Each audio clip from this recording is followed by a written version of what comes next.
ನಮ್ಮ ಬಾನುಲಿ ಕೇಳುಗರಿಗೆಲ್ಲ ನಮಸ್ಕಾರ. ಇವತ್ತಿನ ನಮ್ಮ ಪುಸ್ತಕ ಪರಿಚಯ ಕಾರ್ಯಕ್ರಮಕ್ಕೆ ನಿಮ್ಮೆಲ್ಲರಿಗೂ ಸ್ವಾಗತ. ಜೀವನ ಅಂದ್ರೇನೆ ಹಾಗೆ ಅಲ್ವಾ? ಒಂದೊಂದು ಸಾರಿ ನಮಗೆ ನಾವೇ ಅರ್ಥ ಆಗಲ್ಲ. ನಾವು ಶಾಂತಿ ಬೇಕು ಅಂದ್ಕೊಳ್ತೀವಿ, ಆದರೆ ಸಿಟ್ಟು ಮಾಡ್ಕೊಳ್ತೀವಿ. ಯಶಸ್ಸು ಬೇಕು ಅಂದ್ಕೊಳ್ತೀವಿ, ಆದರೆ ಸೋಲಿನ ಭಯ ಕಾಡುತ್ತೆ. ಇಂತಹದ್ದೇ ನಮ್ಮ ಜೀವನದ ವಿರೋಧಾಭಾಸಗಳನ್ನು ಸುಂದರವಾಗಿ ಬಿಡಿಸಿಡುವ ಅದ್ಭುತ ಪುಸ್ತಕದ ಬಗ್ಗೆ ಇವತ್ತು ನಾವು ತಿಳ್ಕೊಳ್ಳೋಣಂತೆ. ಅದೇ ಹಾರ್ಟ್ಫುಲ್ನೆಸ್ ಮಾರ್ಗದರ್ಶಕರಾದ ಕಮಲೇಶ್ ಡಿ ಪಟೇಲ್, ಅಂದರೆ ನಮ್ಮೆಲ್ಲರ ಪ್ರೀತಿಯ ದಾಜಿ ಬರೆದಿರುವ ದ ಪವರ್ ಆಫ್ ಪ್ಯಾರಡಾಕ್ಸ್. ಕ್ಷಣ ಕ್ಷಣಕ್ಕೂ ಬದಲಾಗುವ ಜಗತ್ತಿನಲ್ಲಿ ಪ್ರತಿಯೊಂದು ಹೆಜ್ಜೆಯಲ್ಲೂ ನಮ್ಮನ್ನು ಕಾಡುವ ಅತಿ ದೊಡ್ಡ ಪ್ರಶ್ನೆ ಏನು ಗೊತ್ತಾ ಕೇಳುಗರೆ? ಹೌದೋ ಅಲ್ವೋ? ನಾವು ಶಾಂತಿಯನ್ನು ಬಯಸ್ತೇವೆ, ಆದರೆ ಸಿಟ್ಟಿನ ಜ್ವಾಲೆಯಲ್ಲಿ ಬೇಯುತ್ತೇವೆ. ಪ್ರೀತಿ ಬೇಕು ಅನ್ನುತ್ತೇವೆ, ಆದರೆ ದ್ವೇಷದ ಗೋಡೆ ಕಟ್ಟಿಕೊಳ್ಳುತ್ತೇವೆ. ನಮ್ಮ ಮನಸ್ಸಿನ ಒಳಗೆ ನಡೆಯುವ ಈ ನಿರಂತರ ಯುದ್ಧ, ಈ ವಿರೋಧಾಭಾಸಗಳು ನಮ್ಮನ್ನು ದಿನದಿನವೂ ಗೊಂದಲದ ಗೂಡಾಗಿಸುತ್ತಿವೆ. ಆದರೆ ಈ ಗೊಂದಲಗಳೇ ನಮ್ಮ ಯಶಸ್ಸಿನ ಮೆಟ್ಟಿಲುಗಳಾದರೆ? ಹೌದು, ಕತ್ತಲಿದ್ದರೇನೆ ತಾನೇ ಬೆಳಕಿನ ಬೆಲೆ ಗೊತ್ತಾಗೋದು. ನಮ್ಮ ಜೀವನದ ಇಂತಹದ್ದೇ ರೋಚಕ ವಿರೋಧಾಭಾಸಗಳನ್ನು ಒಡೆದು ಅವುಗಳ ಹಿಂದಿರುವ ರಹಸ್ಯ ಶಕ್ತಿಯನ್ನು ಪರಿಚಯಿಸಲು ಇವತ್ತು ನಮ್ಮ ಮುಂದೆ ಬಂದಿದೆ ಒಂದು ಅದ್ಭುತ ಕೈಗನ್ನಡಿ. ಅದೇ ಜಾಗತಿಕ ಆಧ್ಯಾತ್ಮಿಕ ಗುರು, ಹಾರ್ಟ್ಫುಲ್ನೆಸ್ ಸಂಸ್ಥೆಯ ಮಾರ್ಗದರ್ಶಕರಾದ ಕಮಲೇಶ್ ಡಿ ಪಟೇಲ್, ಅಂದರೆ ನಮ್ಮೆಲ್ಲರ ಪ್ರೀತಿಯ ದಾಜಿ ಬರೆದಿರುವ ಹೊಚ್ಚ ಹೊಸ ಕೃತಿ ದ ಪವರ್ ಆಫ್ ಪ್ಯಾರಡಾಕ್ಸ್.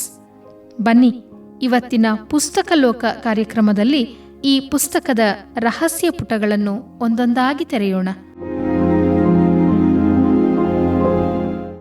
ಈ ಪುಸ್ತಕದ ಮುಖ್ಯ ಸಾರಾಂಶ ಹೀಗಿದೆ ನೋಡಿ ಕೇಳುಗರೆ. ಈ ಪುಸ್ತಕದ ಮೂಲ ಆಶಯ ತುಂಬಾನೇ ಸರಳ, ಆದರೆ ಅಷ್ಟೇ ಆಳವಾಗಿದೆ. ಜೀವನದಲ್ಲಿ ನಮಗೆ ಎದುರಾಗುವ ವಿರೋಧಾಭಾಸಗಳನ್ನು ನಾವು ಸಮಸ್ಯೆಗಳು ಎಂದುಕೊಳ್ಳುತ್ತೇವೆ. ಉದಾಹರಣೆಗೆ, ನಾಯಕನಾಗಬೇಕಾದರೆ ಮೊದಲು ಉತ್ತಮ ಸೇವಕನಾಗಬೇಕು. ಜ್ಞಾನಿಯಾಗಬೇಕಾದರೆ ನನಗೇನೂ ತಿಳಿದಿಲ್ಲ ಎಂಬ ನಮ್ರತೆಯ ಭಾವ ಇರಬೇಕು. ನಿಜವಾದ ಶಕ್ತಿಯನ್ನು ಪಡೆದುಕೊಳ್ಳಬೇಕಾದರೆ ಮೃದುತ್ವವನ್ನು ರೂಢಿಸಿಕೊಳ್ಳಬೇಕು. ಇವು ಮೇಲ್ನೋಟಕ್ಕೆ ಒಂದಕ್ಕೊಂದು ಉಲ್ಟಾ ಅನಿಸಿದರೂ ಇವುಗಳ ಮಧ್ಯೆ ಒಂದು ಅದ್ಭುತವಾದ ನಂಟಿದೆ. ದಾಜಿಯವರು ಈ ಪುಸ್ತಕದಲ್ಲಿ ಇಂತಹ ವಿರೋಧಾಭಾಸಗಳನ್ನು ನಮ್ಮ ಬೆಳವಣಿಗೆಗೆ ಹೇಗೆ ಬಳಸಿಕೊಳ್ಳಬಹುದು ಎಂಬುದನ್ನು 3 ಪ್ರಮುಖ ಸೂತ್ರಗಳ ಮೂಲಕ ವಿವರಿಸಿದ್ದಾರೆ. ವಿರೋಧಾಭಾಸಗಳ ನಿರ್ವಹಣೆ. ಕೇಳುಗರೆ, ದಾಜಿಯವರ ಈ ಪುಸ್ತಕದಲ್ಲಿ ನನಗೆ ಅತ್ಯಂತ ಇಷ್ಟವಾದ ಹಾಗೂ ನಾವೆಲ್ಲರೂ ಕಲಿಯಬೇಕಾದ ಒಂದು ಮುಖ್ಯ ಅಧ್ಯಾಯ ಅಂದರೆ ಅದುವೇ ವಿರೋಧಾಭಾಸಗಳ ನಿರ್ವಹಣೆ. ನಮ್ಮ ದೈನಂದಿನ ಜೀವನದಲ್ಲಿ ಬೆಳಗ್ಗೆ ಎದ್ದಾಗಿನಿಂದ ರಾತ್ರಿ ಮಲಗುವವರೆಗೂ 10 ವಿರೋಧಾಭಾಸಗಳು ನಮ್ಮನ್ನು ಕಾಡುತ್ತಿರುತ್ತವೆ. ಉದಾಹರಣೆಗೆ, ಆಫೀಸಿನಲ್ಲಿ ಒಬ್ಬ ಲೀಡರ್ ಆಗಿ ಕಠಿಣ ನಿರ್ಧಾರ ತೆಗೆದುಕೊಳ್ಳಬೇಕಾಗಿರುತ್ತೆ. ಅದೇ ಸಮಯದಲ್ಲಿ ಉದ್ಯೋಗಿಗಳ ಕಷ್ಟಕ್ಕೆ ಮಿಡಿಯುವ ಮೃದುತ್ವವೂ ಇರಬೇಕಾಗುತ್ತೆ. ಸಂಸಾರದಲ್ಲಿ ಜವಾಬ್ದಾರಿಯುತವಾಗಿ ಎಲ್ಲವನ್ನೂ ನಿಭಾಯಿಸಬೇಕು, ಆದರೆ ಯಾವುದಕ್ಕೂ ಅತಿಯಾಗಿ ಅಂಟಿಕೊಳ್ಳದ ಗುಣವೂ ಇರಬೇಕು. ದಾಜಿಯವರು ಹೇಳುತ್ತಾರೆ, ಈ ವಿರೋಧಾಭಾಸಗಳನ್ನು ಮ್ಯಾನೇಜ್ ಮಾಡುವುದು ಎಂದರೆ ಒಂದನ್ನು ಬಿಟ್ಟು ಮತ್ತೊಂದನ್ನು ಆರಿಸಿಕೊಳ್ಳುವುದಲ್ಲ, ಬದಲಿಗೆ ಇವೆರಡನ್ನು ಬ್ಯಾಲೆನ್ಸ್ ಮಾಡುವುದು. ಅದನ್ನು ನಿರ್ವಹಿಸಲು ಪುಸ್ತಕದಲ್ಲಿ 3 ಅದ್ಭುತ ಸೂತ್ರಗಳನ್ನು ನೀಡಿದ್ದಾರೆ. ಮೊದಲನೇದು, ಪ್ರತಿರೋಧವನ್ನು ನಿಲ್ಲಿಸಿ. ನಮಗೆ ಕಷ್ಟ ಬಂದಾಗ ನಾವು ನನಗೇ ಯಾಕೆ ಹೀಗಾಯಿತು ಎಂದು ಕೊರಗುತ್ತೇವೆ. ಪರಿಸ್ಥಿತಿಯನ್ನು ವಿರೋಧಿಸುವುದನ್ನು ನಿಲ್ಲಿಸಿ, ಹೌದು, ಇದು ಜೀವನದ ಒಂದು ಭಾಗ ಎಂದು ಒಪ್ಪಿಕೊಂಡಾಗ ಮಾತ್ರ ಅದನ್ನು ಎದುರಿಸುವ ಧೈರ್ಯ ಬರುತ್ತದೆ. ಇನ್ನು ಎರಡನೇದು, ಇದು ಅಥವಾ ಅದು ಅಲ್ಲ, ಇದು ಮತ್ತು ಅದು. ನಮ್ಮ ಆಲೋಚನೆ ಯಾವಾಗಲೂ ಬ್ಲ್ಯಾಕ್ ಆ್ಯಂಡ್ ವೈಟ್ ಆಗಿರುತ್ತದೆ, ಆದರೆ ಜೀವನ ಇವೆರಡರ ನಡುವಿನ ಬೂದು ಬಣ್ಣದಲ್ಲೂ ಇರುತ್ತದೆ. ಕಠಿಣತೆ ಮತ್ತು ದಯೆ, ತರ್ಕ ಮತ್ತು ನಂಬಿಕೆ, ಇವೆರಡನ್ನು ಒಟ್ಟಿಗೆ ಕೊಂಡೊಯ್ಯುವುದೇ ನಿಜವಾದ ಬುದ್ಧಿವಂತಿಕೆ. ಇನ್ನು ಮೂರನೆಯದು ಒಳಗಿನ ಕಂಪಾಸ್ ಬಳಸಿ. ನಮ್ಮ ಹಡಗು ಬಿರುಗಾಳಿಯಲ್ಲಿ ಸಿಲುಕಿದಾಗ ದಿಕ್ಕು ತೋರಿಸುವುದೇ ದಿಕ್ಸೂಚಿ. ಹಾಗೆಯೇ ಜೀವನದ ಗೊಂದಲಗಳಲ್ಲಿ ಸಿಲುಕಿದಾಗ ನಮ್ಮ ಆಂತರಿಕ ದಿಕ್ಸೂಚಿಯಾದ ಹೃದಯವನ್ನು ಬಳಸಬೇಕು. ದಿನನಿತ್ಯ ಧ್ಯಾನವು ನಮ್ಮ ಮನಸ್ಸನ್ನು ಪ್ರಶಾಂತಗೊಳಿಸಿ ಈ ವಿರೋಧಾಭಾಸಗಳ ನಡುವೆಯೂ ಸ್ಥಿರವಾಗಿ ನಿಲ್ಲಲು ನಮಗೆ ಶಕ್ತಿ ನೀಡುತ್ತದೆ. ಬಹಳ ಸರಳವಾಗಿ ಹೇಳಬೇಕೆಂದರೆ ಕೇಳುಗರೆ, ಗಾಳಿ ಬೀಸುವ ದಿಕ್ಕನ್ನು ಬದಲಾಯಿಸಲು ನಮ್ಮ ಕೈಲಿ ಆಗೋದಿಲ್ಲ. ಆದರೆ ದೋಣಿಯ ಪಟವನ್ನು ಸರಿಯಾಗಿ ಹೊಂದಿಸಿ ಯಶಸ್ವಿಯಾಗಿ ದಡ ತಲುಪಬಹುದು ಅಲ್ವಾ? ಅದನ್ನೇ ದಾಜಿಯವರು ನಮಗೆ ಈ ಪುಸ್ತಕದ ಮೂಲಕ ಕಲಿಸಿಕೊಡುತ್ತಾರೆ.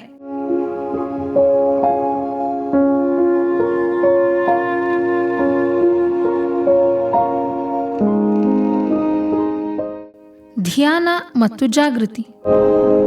ಕೇಳುಗರೆ, ಇವತ್ತಿನ ನಮ್ಮ ಓಟದ ಜೀವನದಲ್ಲಿ ನಮ್ಮೆಲ್ಲರಿಗೂ ಕಾಡುವ ಅತಿ ದೊಡ್ಡ ಸಮಸ್ಯೆ ಅಂದರೆ ಮಾನಸಿಕ ಆಯಾಸ.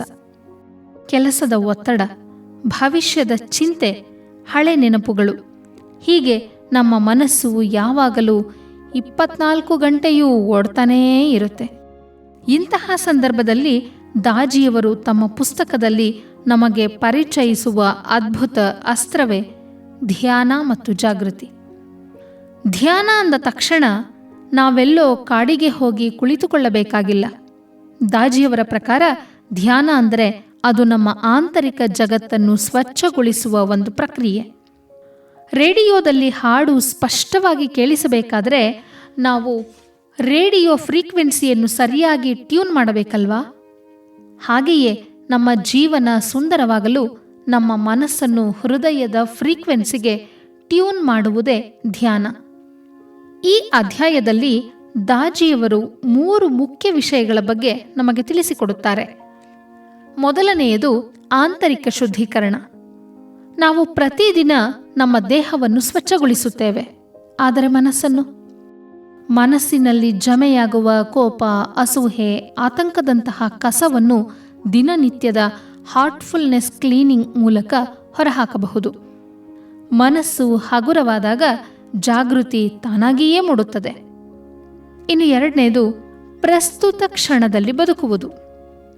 ಧ್ಯಾನ ನಮಗೆ ಇಲ್ಲಿ ಮತ್ತು ಈಗ ಬದುಕುವುದನ್ನು ಕಲಿಸುತ್ತದೆ.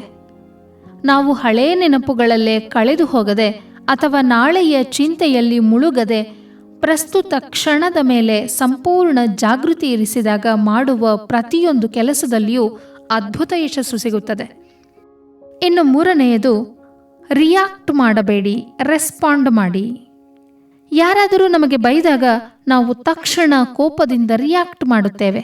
ಆದರೆ ಜಾಗೃತಿ ಇರುವ ವ್ಯಕ್ತಿ ಮೊದಲು ಪರಿಸ್ಥಿತಿಯನ್ನು ಅರ್ಥ ಮಾಡಿಕೊಂಡು ಶಾಂತವಾಗಿ ರೆಸ್ಪಾಂಡ್ ಮಾಡುತ್ತಾನೆ. ಈ ವ್ಯತ್ಯಾಸವೇ ನಮ್ಮನ್ನು ಒಬ್ಬ ಸಾಮಾನ್ಯ ಮನುಷ್ಯನಿಂದ ಶ್ರೇಷ್ಠ ಮನುಷ್ಯನನ್ನಾಗಿ ಮಾಡುತ್ತದೆ. ಬಹಳ ಸುಂದರವಾದ ಮಾತು ಕೇಳುಗರೆ.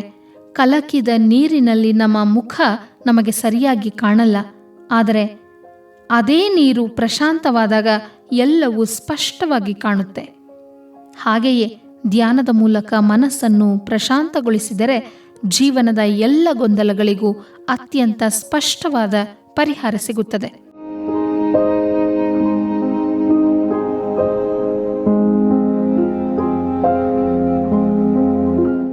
ಹೃದಯದ ಧ್ವನಿ ಕೇಳುವುದು.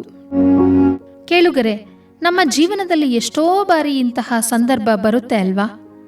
ನಮ್ಮ ಬುದ್ಧಿ ಒಂದು ಹೇಳುತ್ತೆ, ಆದರೆ ಒಳಗಿನಿಂದ ಮನಸ್ಸು ಅಥವಾ ಹೃದಯ ಇನ್ನೊಂದನ್ನೇ ಹೇಳುತ್ತಿರುತ್ತೆ.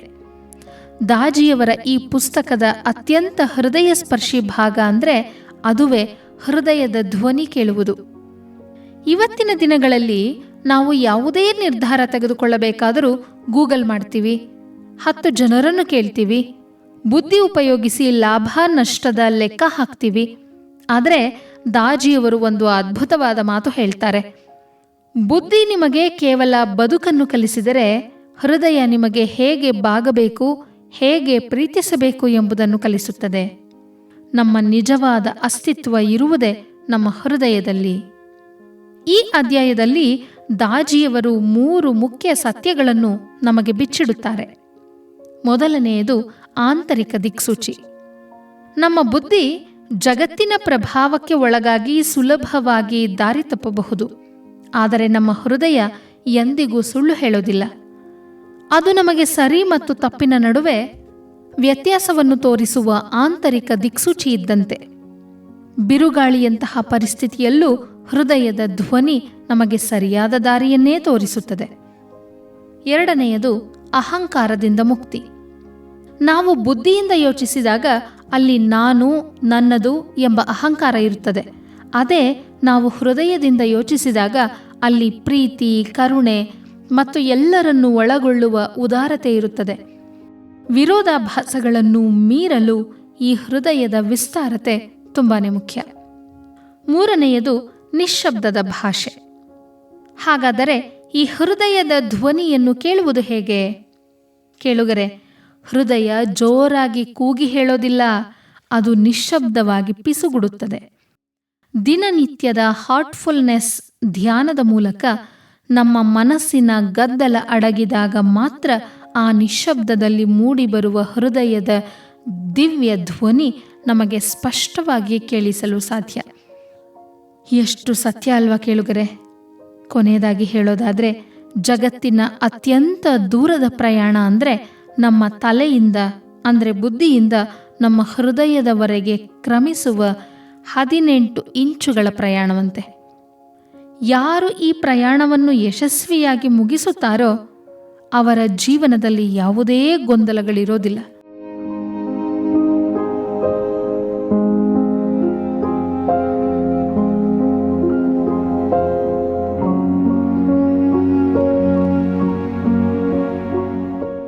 ಈ ಪುಸ್ತಕದ ಪ್ರಮುಖ ಸಂದೇಶಗಳು ಹೀಗಿವೆ ನೋಡಿ. ಮೊದಲನೆಯದು ಸ್ವೀಕಾರ ಮನೋಭಾವ. ಕೇಳುಗರೆ, ಇವತ್ತಿನ ದಿನಗಳಲ್ಲಿ ನಮ್ಮ ಅರ್ಧದಷ್ಟು ದುಃಖಕ್ಕೆ, ಬೇಸರಕ್ಕೆ ಕಾರಣ ಏನು ಗೊತ್ತಾ? ನಾವು ಅಂದುಕೊಂಡ ಹಾಗೆ ಯಾವುದೂ ನಡೀತಿಲ್ಲ ಅನ್ನೋ ಹಠ. ಆದರೆ ದಾಜಿಯವರು ತಮ್ಮ ಪುಸ್ತಕದಲ್ಲಿ ನಮಗೆ ಕಲಿಸಿಕೊಡುವ ಮೊದಲನೆಯ ಮತ್ತು ಅತ್ಯಂತ ಶಕ್ತಿಶಾಲಿ ಸೂತ್ರವೇ ಸ್ವೀಕಾರ ಮನೋಭಾವ.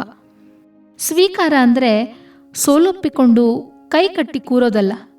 ಬದಲಿಗೆ ನಮ್ಮ ನಿಯಂತ್ರಣದಲ್ಲಿ ಇಲ್ಲದ ಪರಿಸ್ಥಿತಿಯನ್ನು ಜಗಳವಾಡದೆ, ಕೊರಗದೆ, ಇದ್ದದ್ದು ಇದ್ದ ಹಾಗೆ ಒಪ್ಪಿಕೊಳ್ಳೋದು.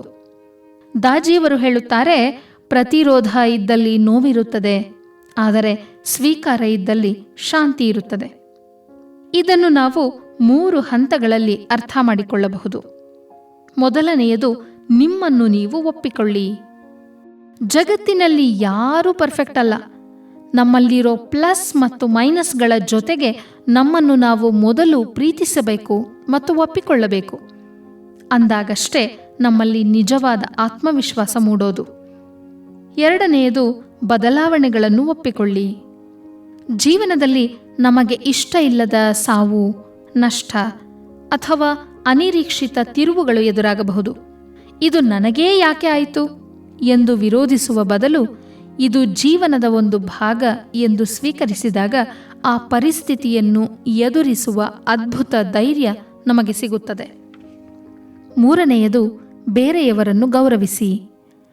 ನಮ್ಮ ಸುತ್ತಮುತ್ತಲಿರುವ ಜನರು ನಮ್ಮಿಷ್ಟದಂತೆಯೇ ಇರಬೇಕು ಅಂದುಕೊಳ್ಳುವುದು ತಪ್ಪು. ಅವರವರ ವ್ಯಕ್ತಿತ್ವದೊಂದಿಗೆ ಅವರನ್ನು ಸ್ವೀಕರಿಸಿದಾಗ ನಮ್ಮ ಸಂಬಂಧಗಳಲ್ಲಿರುವ ಎಲ್ಲ ಬಿರುಕುಗಳು ಮಾಯವಾಗುತ್ತವೆ. ಬಹಳ ಸುಂದರವಾದ ಮಾತು ಕೇಳುಗರೆ. ಮಳೆ ಬರುವಾಗ ನಾವು ಆಕಾಶದ ಜೊತೆಗೆ ಜಗಳ ಆಡೋಕ್ಕಾಗಲ್ಲ. ಬದಲಿಗೆ ಛತ್ರಿ ಹಿಡಿದು ಮಳೆಯನ್ನು ಎಂಜಾಯ್ ಮಾಡಬೇಕು ಅಲ್ವಾ? ಹಾಗೆಯೇ ಜೀವನದ ಏರುಪೇರುಗಳನ್ನು ಪ್ರೀತಿಯಿಂದ ಸ್ವೀಕರಿಸಿದಾಗ ವಿರೋಧಾಭಾಸಗಳ ನಡುವೆಯೂ ಬದುಕು ಎಷ್ಟು ಸುಂದರ ಅನಿಸುತ್ತೆ ಗೊತ್ತಾ?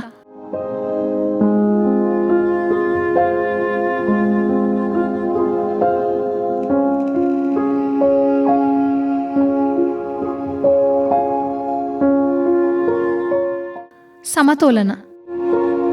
ಕೇಳುಗರೆ, ನಾವು ಸಣ್ಣ ವಯಸ್ಸಿನಲ್ಲಿ ಸೈಕಲ್ ಕಲಿಯುವಾಗ ನಮಗೆ ಮೊದಲು ಕಲಿಸಿಕೊಡೋ ಪಾಠ ನೆನಪಿದೆಯಾ? ಅದೇ ಬ್ಯಾಲೆನ್ಸ್. ಸೈಕಲ್ ಒಂದು ಕಡೆ ವಾಲಿದ್ರೆ ಬಿದ್ದು ಹೋಗ್ತೀವಿ. ನಮ್ಮ ಬದುಕು ಕೂಡ ಈ ಸೈಕಲ್ ತರಾನೇ. ದಾಜಿಯವರ ಪುಸ್ತಕದ 2ನೇ ಅತ್ಯಮೂಲ್ಯ ಸೂತ್ರವೇ ಸಮತೋಲನ. ಇವತ್ತಿನ ದಿನಗಳಲ್ಲಿ ನಾವು ಅತಿಯಾದ ಆಸೆಗಳ ಬೆನ್ನತ್ತಿ ಓಡ್ತಿದ್ದೀವಿ. ಇಲ್ಲವೇ ಬೇಸರ ಬಂದು ಎಲ್ಲರಿಂದ ದೂರ ಸರಿಯೋಕೆ ನೋಡ್ತೀವಿ. ಆದರೆ ದಾಜಿಯವರು ಹೇಳುತ್ತಾರೆ, ಜೀವನದ ನಿಜವಾದ ಸುಖ ಇರೋದು ಈ ಎರಡು ತುದಿಗಳಲ್ಲ, ಬದಲಿಗೆ ಇವೆರಡರ ಮಧ್ಯೆ ಇರುವ ಸಮತೋಲನದಲ್ಲಿ. ಈ ಸಮತೋಲನವನ್ನು ನಾವು ನಮ್ಮ ದೈನಂದಿನ ಜೀವನದಲ್ಲಿ ಹೇಗೆ ತರಬಹುದು? ದಾಜಿ 3 ಮುಖ್ಯ ವಿಚಾರಗಳನ್ನು ಹಂಚಿಕೊಳ್ಳುತ್ತಾರೆ. ಮೊದಲನೇ ವಿಚಾರ, ಭೌತಿಕ ಮತ್ತು ಆಧ್ಯಾತ್ಮಿಕ ಸಮತೋಲನ. ನಾವು ಹಣ, ಯಶಸ್ಸು, ಅಂತಸ್ತು ಗಳಿಸುವುದರಲ್ಲಿ ತಪ್ಪಿಲ್ಲ, ಅದು ಬೇಕು. ಆದರೆ ಅದರ ಜೊತೆಗೆ ನಮ್ಮ ಮನಸ್ಸಿನ ಶಾಂತಿ, ನೆಮ್ಮದಿ ಮತ್ತು ಆಧ್ಯಾತ್ಮಿಕ ಬೆಳವಣಿಗೆಗೂ ಸಮಯ ಕೊಡಬೇಕು. ಒಂದು ಹಕ್ಕಿ ಹಾರಲು 2 ರೆಕ್ಕೆಗಳು ಎಷ್ಟು ಮುಖ್ಯವೋ, ನಮ್ಮ ನೆಮ್ಮದಿಯ ಬದುಕಿಗೆ ಈ ಎರಡೂ ಕೂಡ ಅಷ್ಟೇ ಮುಖ್ಯ.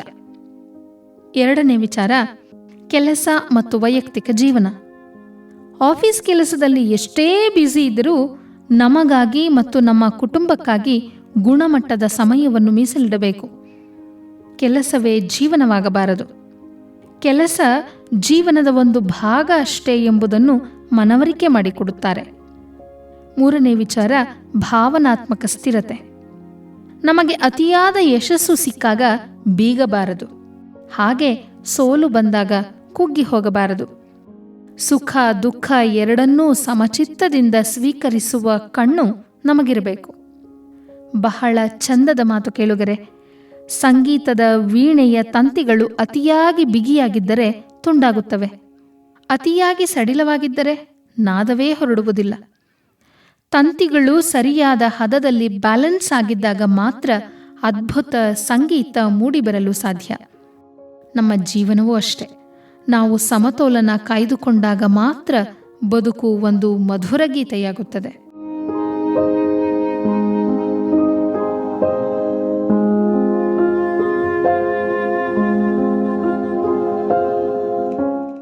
ಆಂತರಿಕ ಶಕ್ತಿ. ಕೇಳುಗರೆ, ಇವತ್ತಿನ ನಮ್ಮ ಈ ವಿಶೇಷ ಪುಸ್ತಕ ಪರಿಚಯದ ಕೊನೆಯ, ಅಂದರೆ ಅತ್ಯಂತ ಪವರ್ಫುಲ್ ಆದ ಸೂತ್ರಕ್ಕೆ ನಾವು ಬಂದಿದ್ದೇವೆ. ಅದೇ ಆಂತರಿಕ ಶಕ್ತಿ. ನಾವು ಸಾಮಾನ್ಯವಾಗಿ ಶಕ್ತಿ ಎಂದರೆ ದೈಹಿಕ ಬಲ ಅಥವಾ ಸಮಾಜದಲ್ಲಿ ನಮಗಿರುವ ಸ್ಥಾನಮಾನ, ಹಣದ ಪವರ್ ಅಂದುಕೊಳ್ಳುತ್ತೇವೆ. ಆದರೆ ದಾಜಿಯವರು ಹೇಳುತ್ತಾರೆ, ನಿಜವಾದ ಶಕ್ತಿ ಇರೋದು ನಮ್ಮ ಹೊರಗಲ್ಲ, ನಮ್ಮ ಒಳಗಡೆ. ಹೊರಗಿನ ಬಿರುಗಾಳಿ ಎಷ್ಟೇ ಜೋರಾಗಿದ್ದರೂ ಒಳಗಿನಿಂದ ಗಟ್ಟಿಯಾಗಿ ನಿಲ್ಲುವ ಸಾಮರ್ಥ್ಯವೇ ಆಂತರಿಕ ಶಕ್ತಿ. ಕಷ್ಟಗಳು ಬಂದಾಗ ಮುರಿದು ಬೀಳದೆ ಮರಳಿ ಪುಟಿದೇಳುವ ಶಕ್ತಿಯನ್ನು ಈ ಪುಸ್ತಕ ನಮಗೆ ಪರಿಚಯಿಸುತ್ತದೆ. ದಾಜಿಯವರ ಪ್ರಕಾರ ಆಂತರಿಕ ಶಕ್ತಿಯನ್ನು ನಾವು 3 ಮಾರ್ಗಗಳ ಮೂಲಕ ವೃದ್ಧಿಸಿಕೊಳ್ಳಬಹುದು. ಮೊದಲನೆಯ ಮಾರ್ಗ, ಆಲೋಚನೆಗಳೇ ನಮ್ಮ ಅಸ್ತಿತ್ವ. ನಮ್ಮ ಹೊರಗಿನ ಜಗತ್ತನ್ನು ಬದಲಾಯಿಸುವುದಕ್ಕಿಂತ ಮುಂಚೆ ನಮ್ಮ ಒಳಗಿನ ಆಲೋಚನೆಗಳನ್ನು ಬದಲಾಯಿಸಿಕೊಳ್ಳಬೇಕು. ಮನಸ್ಸಿನಲ್ಲಿ ಸಕಾರಾತ್ಮಕ ಮತ್ತು ದೃಢವಾದ ಯೋಚನೆಗಳಿದ್ದಾಗ ಎಂತಹ ಕಠಿಣ ಪರಿಸ್ಥಿತಿಯೂ ನಮಗೆ ತೀರಾ ಸಣ್ಣದಾಗಿ ಕಾಣಿಸಲು ಶುರುವಾಗುತ್ತದೆ. ಎರಡನೆಯ ಮಾರ್ಗ, ಮೌನದ ಶಕ್ತಿ. ಆಂತರಿಕ ಶಕ್ತಿ ಹೆಚ್ಚಾಗುವುದು ನಾವು ಜೋರಾಗಿ ಕೂಗಾಡುವುದರಿಂದಲ್ಲ, ಬದಲಿಗೆ ಮೌನವಾಗಿರುವುದನ್ನು ಕಲಿಯುವುದರಿಂದ. ದಿನನಿತ್ಯದ ಹಾರ್ಟ್ಫುಲ್ನೆಸ್ ಧ್ಯಾನ ನಮ್ಮ ಆಂತರಿಕ ಬ್ಯಾಟರಿಯನ್ನು ರೀಚಾರ್ಜ್ ಮಾಡುತ್ತದೆ. ಇದು ನಮಗೆ ಒಳಗಿನಿಂದ ಒಂದು ದಿವ್ಯವಾದ ಶಾಂತಿ ಮತ್ತು ಅದ್ಭುತ ಧೈರ್ಯವನ್ನು ನೀಡುತ್ತದೆ. ಮೂರನೆಯ ಮಾರ್ಗ, ಭಯದಿಂದ ಪ್ರೀತಿಗೆ. ಯಾವಾಗ ನಮ್ಮಲ್ಲಿ ಸೋಲಿನ ಭಯ, ಭವಿಷ್ಯದ ಆತಂಕ ಇರುತ್ತದೋ ಆಗ ನಾವು ದುರ್ಬಲರಾಗುತ್ತೇವೆ. ಅದೇ ಜಾಗದಲ್ಲಿ ನಂಬಿಕೆ ಮತ್ತು ಪ್ರೀತಿ ಮೂಡಿದಾಗ ನಮ್ಮೊಳಗೆ ಸುಪ್ತವಾಗಿದ್ದ ಅಪ್ರತಿಮ ಆಂತರಿಕ ಶಕ್ತಿ ಜಾಗೃತವಾಗುತ್ತದೆ. ಎಷ್ಟು ಮಾರ್ಮಿಕವಾದ ಮಾತು ಕೇಳುಗರೆ. ಒಂದು ಕೋಳಿ ಮೊಟ್ಟೆ ಹೊರಗಿನ ಶಕ್ತಿಯಿಂದ ಒಡೆದರೆ ಅಲ್ಲಿ ಒಂದು ಜೀವ ಕೊನೆಯಾಗುತ್ತೆ. ಅದೇ ಮೊಟ್ಟೆ ಒಳಗಿನ ಶಕ್ತಿಯಿಂದ ಒಡೆದಾಗ ಅಲ್ಲಿ ಒಂದು ಜೀವ ಜನ್ಮ ತಳೆಯುತ್ತದೆ. ಹಾಗೆಯೇ ನಮ್ಮನ್ನು ಬದಲಾಯಿಸುವ ಶಕ್ತಿ ಹೊರಗಿನಿಂದ ಬರಬಾರದು, ನಮ್ಮ ಒಳಗಿನಿಂದಲೇ ಬರಬೇಕು. ಆ ಆಂತರಿಕ ಶಕ್ತಿಯನ್ನು ಜಾಗೃತಗೊಳಿಸುವುದೇ ದಾಜಿಯವರ ಈ ಕೃತಿಯ ಪರಮ ಉದ್ದೇಶ.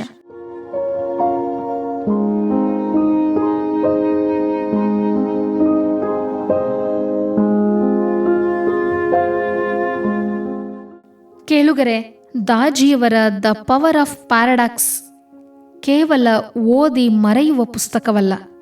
ಇದು ಜೀವನವನ್ನು ನೋಡುವ ದೃಷ್ಟಿಕೋನವನ್ನೇ ಬದಲಾಯಿಸುವ ಒಂದು ದಿಕ್ಸೂಚಿ.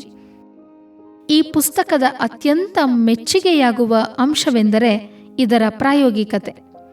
ಲೇಖಕರು ಇಲ್ಲಿ ಕೇವಲ ತತ್ವಜ್ಞಾನವನ್ನು ಬೋಧಿಸಿಲ್ಲ, ಬದಲಿಗೆ ಇಂದಿನ ಆಧುನಿಕ ಕಾರ್ಪೊರೇಟ್ ಜಗತ್ತು, ಕೌಟುಂಬಿಕ ಜೀವನ ಮತ್ತು ವೈಯಕ್ತಿಕ ಗೊಂದಲಗಳಿಗೆ ಧ್ಯಾನದ ಮೂಲಕ ಹೇಗೆ ಪರಿಹಾರ ಕಂಡುಕೊಳ್ಳಬಹುದು ಎಂಬುದನ್ನು ಅತ್ಯಂತ ಸರಳವಾಗಿ ವಿಶ್ಲೇಷಿಸಿದ್ದಾರೆ. ವಿರೋಧಾಭಾಸಗಳು ಎಂದರೆ ಜೀವನದಲ್ಲಿ ಎದುರಾಗುವ ಅಡೆತಡೆಗಳಲ್ಲ, ಬದಲಿಗೆ ಅವು ನಮ್ಮ ಬುದ್ಧಿಶಕ್ತಿಯನ್ನು ಮತ್ತು ಭಾವನಾತ್ಮಕ ಪ್ರೌಢಿಮೆಯನ್ನು ಪರೀಕ್ಷಿಸುವ ಸಾಧನಗಳು ಎಂಬುದನ್ನು ದಾಜಿ ಇಲ್ಲಿ ತಾರ್ಕಿಕವಾಗಿ ನಿರೂಪಿಸಿದ್ದಾರೆ. ಸೈನ್ಸ್ ಮತ್ತು ಸ್ಪಿರಿಚುಯಾಲಿಟಿ ಎರಡನ್ನೂ ಸಮಪ್ರಮಾಣದಲ್ಲಿ ಬೆರೆಸಿ ಬರೆದಿರುವ ಈ ಪುಸ್ತಕ ಪ್ರತಿಯೊಬ್ಬ ಯುವ ಪೀಳಿಗೆಯೂ ಓದಲೇಬೇಕಾದ ಕೃತಿ. ಗೊಂದಲದ ಕಡಲಿನಲ್ಲಿ ಮುಳುಗಿರುವ ಮನಸ್ಸಿಗೆ ಇದೊಂದು ದೀಪಸ್ತಂಭ ಇದ್ದಂತೆ. ಈ ಪುಸ್ತಕವನ್ನು ಕುರಿತ ಅಭಿಪ್ರಾಯಗಳು ಹೀಗಿವೆ ನೋಡಿ. ಜಾಗತಿಕ ನಾಯಕರ ದೃಷ್ಟಿಕೋನ. ವಿಶ್ವದ ಪ್ರಮುಖ ಕಾರ್ಪೊರೇಟ್ ಲೀಡರ್ಗಳು ಮತ್ತು ಚಿಂತಕರು ಹೇಳುವ ಪ್ರಕಾರ ಇಂದಿನ ಗೊಂದಲಮಯ ಬಿಸಿನೆಸ್ ಜಗತ್ತಿನಲ್ಲಿ ಸರಿಯಾದ ನಿರ್ಧಾರ ತೆಗೆದುಕೊಳ್ಳಲು ಈ ಪುಸ್ತಕ ದೊಡ್ಡ ದಿಕ್ಸೂಚಿಯಾಗಿದೆ. ನಾಯಕತ್ವದಲ್ಲಿ ಕಠಿಣತೆ ಮತ್ತು ಕರುಣೆ ಎರಡನ್ನೂ ಹೇಗೆ ಸಮತೋಲನಗೊಳಿಸಬೇಕು ಎಂದು ದಾಜಿ ಇಲ್ಲಿ ಸುಂದರವಾಗಿ ಹೇಳಿಕೊಟ್ಟಿದ್ದಾರೆ ಎಂದು ಅವರು ಶ್ಲಾಘಿಸಿದ್ದಾರೆ. ಪ್ರಸಿದ್ಧ ಲೇಖಕರು ಮತ್ತು ತತ್ವಜ್ಞಾನಿಗಳ ಒಲವು. ಅಂತಾರಾಷ್ಟ್ರೀಯ ಮಟ್ಟದ ಪ್ರಸಿದ್ಧ ಲೇಖಕರು ಈ ಪುಸ್ತಕವನ್ನು ಆಧುನಿಕ ಭಗವದ್ಗೀತೆ ಅಥವಾ ಜೀವನ ನಿರ್ವಹಣೆಯ ಕೈಪಿಡಿ ಎಂದು ಕರೆದಿದ್ದಾರೆ. ಲೇಖಕರು ವಿಜ್ಞಾನದ ತರ್ಕ ಮತ್ತು ಆಧ್ಯಾತ್ಮದ ಸತ್ಯ ಎರಡನ್ನೂ ಬೆರೆಸಿ ಬರೆದಿರುವ ಶೈಲಿ ಅದ್ಭುತವಾಗಿದೆ ಎಂಬುದು ಇವರ ಅಭಿಪ್ರಾಯ. ಸಾಮಾನ್ಯ ಓದುಗರ ಮತ್ತು ಕೇಳುಗರ ವಿಮರ್ಶೆ. ಪುಸ್ತಕ ಓದಿದ ಲಕ್ಷಾಂತರ ಓದುಗರು ಇಂಟರ್ನೆಟ್ನಲ್ಲಿ ಹಂಚಿಕೊಂಡಿರುವ ವಿಮರ್ಶೆಗಳ ಪ್ರಕಾರ ಈ ಪುಸ್ತಕ ನಮ್ಮ ದೈನಂದಿನ ಆತಂಕ ಮತ್ತು ಸ್ಟ್ರೆಸ್ ಅನ್ನು ಕಡಿಮೆ ಮಾಡಲು ತುಂಬ ಸಹಾಯ ಮಾಡಿದೆ. ಇದರಲ್ಲಿ ಇರುವ ಸರಳ ಧ್ಯಾನದ ವಿಧಾನಗಳು ನಮ್ಮ ಬದುಕಿನ ದೃಷ್ಟಿಕೋನವನ್ನೇ ಬದಲಾಯಿಸಿವೆ ಎಂದು ಕೊಂಡಾಡಿದ್ದಾರೆ. ನೋಡಿದ್ರ ಕೇಳುಗರೆ, ಕೇವಲ ನಾವಷ್ಟೇ ಅಲ್ಲ, ಇಡೀ ಜಗತ್ತೇ ದಾಜಿಯವರ ಈ ದ ಪವರ್ ಆಫ್ ಪ್ಯಾರಡಾಕ್ಸ್ ಪುಸ್ತಕದ ಮ್ಯಾಜಿಕ್ಗೆ ಫಿದಾಗಿದ್ದಾರೆ. ಜಗತ್ತಿನ ಇಷ್ಟೊಂದು ಮಹಾನ್ ವ್ಯಕ್ತಿಗಳು ಮೆಚ್ಚಿಕೊಂಡಿರುವ ಈ ಪುಸ್ತಕವನ್ನು ನೀವು ಮಿಸ್ ಮಾಡಿಕೊಳ್ಳಬಾರದು ಅಲ್ವಾ? ಇಂದೇ ಈ ಪುಸ್ತಕವನ್ನು ಓದಿ ನಿಮ್ಮ ಜೀವನದ ವಿರೋಧಾಭಾಸಗಳನ್ನು ಪವರ್ ಆಗಿ ಬದಲಾಯಿಸಿಕೊಳ್ಳಿ. ಕೇಳುಗರೆ, ಗೊಂದಲಗಳಿಲ್ಲದ ಜೀವನ ಯಾರಿಗೂ ಇರಲ್ಲ. ಆದರೆ ಆ ಗೊಂದಲಗಳ ಮಧ್ಯೆಯೂ ಹೇಗೆ ಶಾಂತವಾಗಿ ಪ್ರೀತಿಯಿಂದ ಬದುಕಬಹುದು ಎಂಬುದನ್ನು ಈ ಪುಸ್ತಕ ನಮಗೆ ಕಲಿಸಿಕೊಡುತ್ತದೆ. ನೀವು ಕೂಡ ನಿಮ್ಮ ಜೀವನದ ವಿರೋಧಾಭಾಸಗಳನ್ನು ಗೆದ್ದು ಪವರ್ಫುಲ್ ಆಗಿ ಬದುಕಬೇಕಾ?